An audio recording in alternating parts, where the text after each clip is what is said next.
for a second. That'll come on, I believe.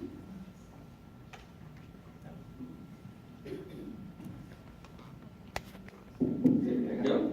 All right.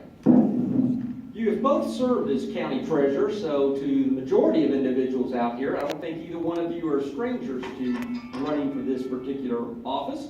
So let's start off with, frankly, listing for the public tonight what you believe are the three most important attributes that you personally bring to this race and to the office of county treasurer. Thank you, Mark. First, I want to thank the leader for having us here tonight, for giving us the opportunity to speak, and for you guys hosting this. As far as the treasurer, I consider myself a servant. I think if you're going to be an office holder, you have to be a public servant. And if you're a public servant, you're here for the people when the people need you. So it's working the office and doing everything in your powers to cut down, to help the staffing, and all the way to tax bills, to collecting, to keeping office hours open. I was a firm believer during my 8 years that that's exactly what we did. We were there to serve the taxpayers of Washington County, and I'd like to see that brought back again.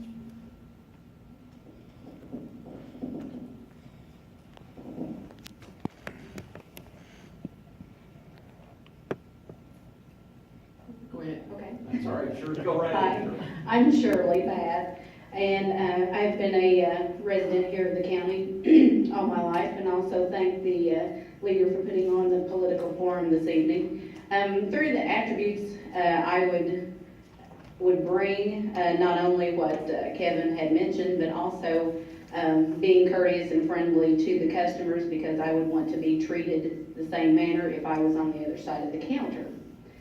I also believe that you need to have a good working relationship to be able to direct taxpayers, other customers that come in with questions to the right departments or to the right people.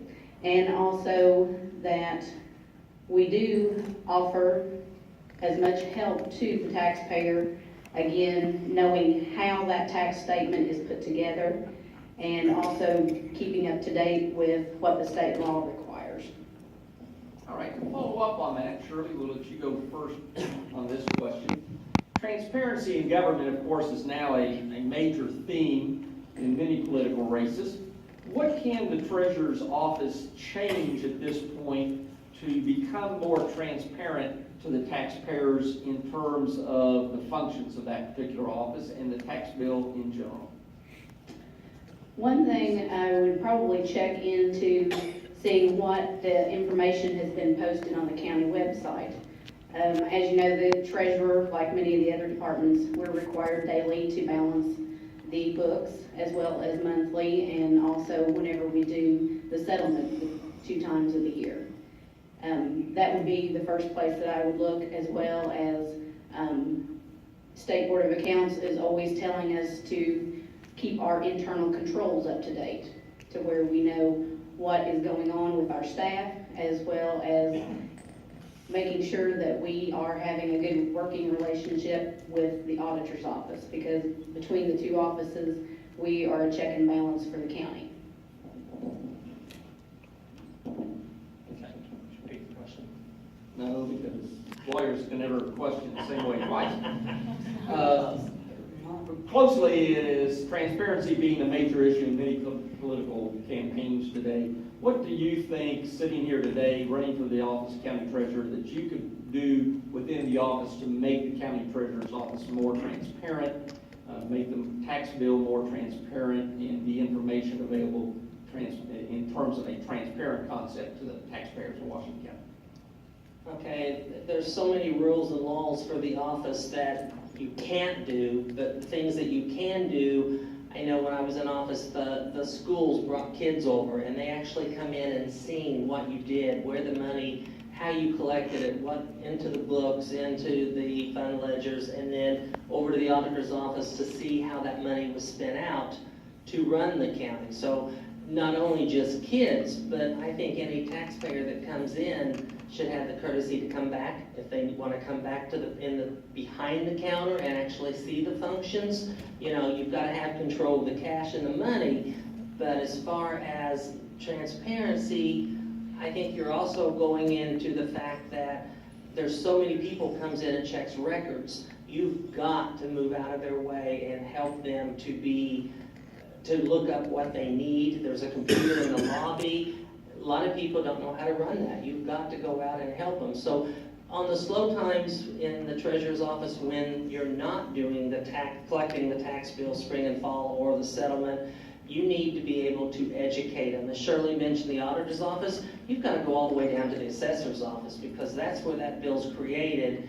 The auditor's office is in there and calculates it, and then we collect it and give the money to the settlement to your schools and to all the different offices and the highway department that needs it. So it's very much needed that you've got to work as treasurer with everybody. And you know, a lot has changed since 1985, but I've kept up to date, and I want to come back and serve, and our office will be as transparent as possible. Thank you. Kevin, we'll go ahead and stay with you since this is the third question. Along those lines of staying transparent, and as you mentioned it, you have been out of the office for a while, but knowing what you do at this point, what technology would you like to see improved or increased or made more efficient use of so that the treasurer's office is more efficiently operated? Well, when I was in there, we actually printed the bills, tore the bills down, filed the actual bills. We were the first one to put the computer in the treasurer's office. It was all done by hand and hand posted. It's come a long way since there. I think we've gone a little bit too far where the treasurer used to tear the statements apart, group them together, mail them out, as well as get the settlement done and get all that together. It's not done anymore. The tax sale's not done. Yes, you're in charge, but it's hard out. The personal property, we don't do the judgments anymore. It's hard out to somebody. So there needs to come back. We've got these employees. Why can't we use them to help save that? I don't know how anybody else feels, but I hate getting 5 and 6 statements in the mail all the same day with the postage on it when those used to, we clumped those together. And yes, it took time, but you know, in January, February, March, there's not a whole lot to do in the treasurer's office besides that. And I think that's a way to save the taxpayers' money, is to go back and, yes, you need to go forward with technology, but you know, let's come back to some good old town service. Knock some of those fees off.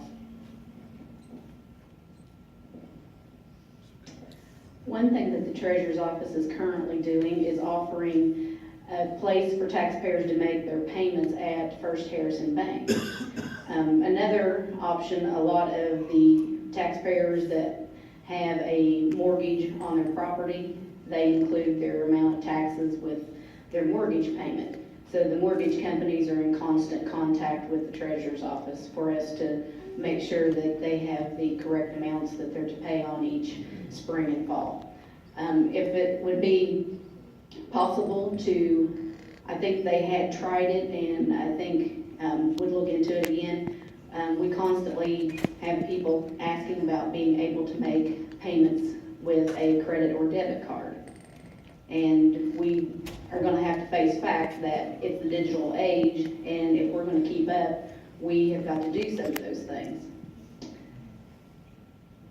I'll leave it at that. All right. Let me ask one final question to each of you, and Shirley, we'll have you start this time. Following up with what several questions Mr. Cypress asked county council perspective candidates. Being an elected official, you are one of the leaders in our county government, and a major issue that is facing commissioners and council this past year particularly that's been discussed is the evaluation process of employees.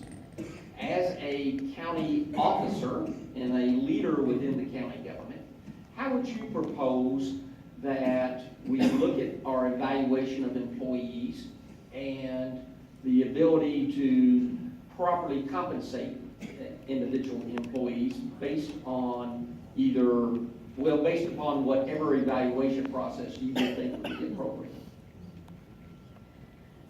Again, that is a very difficult decision to be made. Because you're looking at government employees, which they are not in the private sector. You're also electing a official that should have the knowledge to know that their employee is doing the job that they're supposed to be doing. Otherwise, they need to be looking for a replacement. And you can play this devil's advocate as well. You can have some office holders that they're going to give you a sparkling review no matter what, because they want it to come out a certain way. Again, it is a difficult decision I know that the council has to make, and I would hope that they would bring the department heads in together. They have offered for the department heads 3 different times whenever the council meets to come and discuss this, but it would, to me, be a better avenue to have them all there together so we can hear what each other has to say. Okay, that's an easy question for me. I work for the state of Indiana, and for 23 years, we've been doing this. We do the performance reviews. I've been a supervisor for the last 11 years, supervising 21 employees at one time, doing the performance review. It's very time consuming. You put the work profile out for them, and then they sign that, and then come June, you do a mid-year review of them, and then at the fall, you do the basis whether they get a raise or they don't get a raise for disciplinary action that might have happened throughout the year.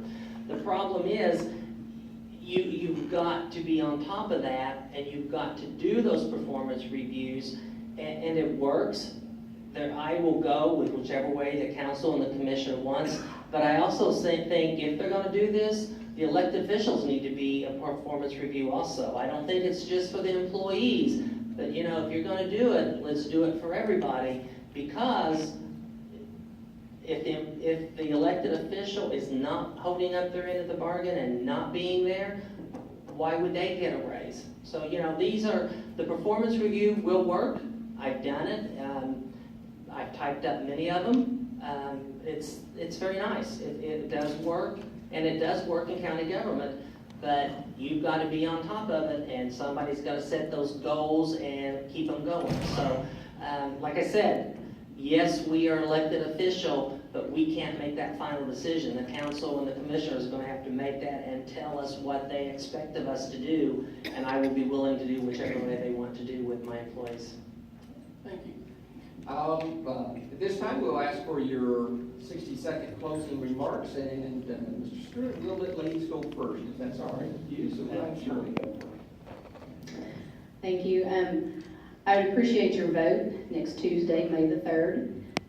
For any of you that need to vote early, we still are offering voting in the courthouse from 8:30 to 4 o'clock daily.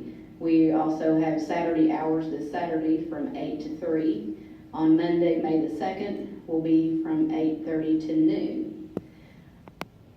I do ask for your vote because I served as county treasurer from 2001 through 2008. I've been there whenever there's been changes to the software system. I've been there when they've changed the method of sending out the tax statements. I've been there whenever they've had to deal with the change on the state level and we didn't have taxes on time. So I've seen a various array. I offer my experience over the past years and hope that you will get out and vote next Tuesday.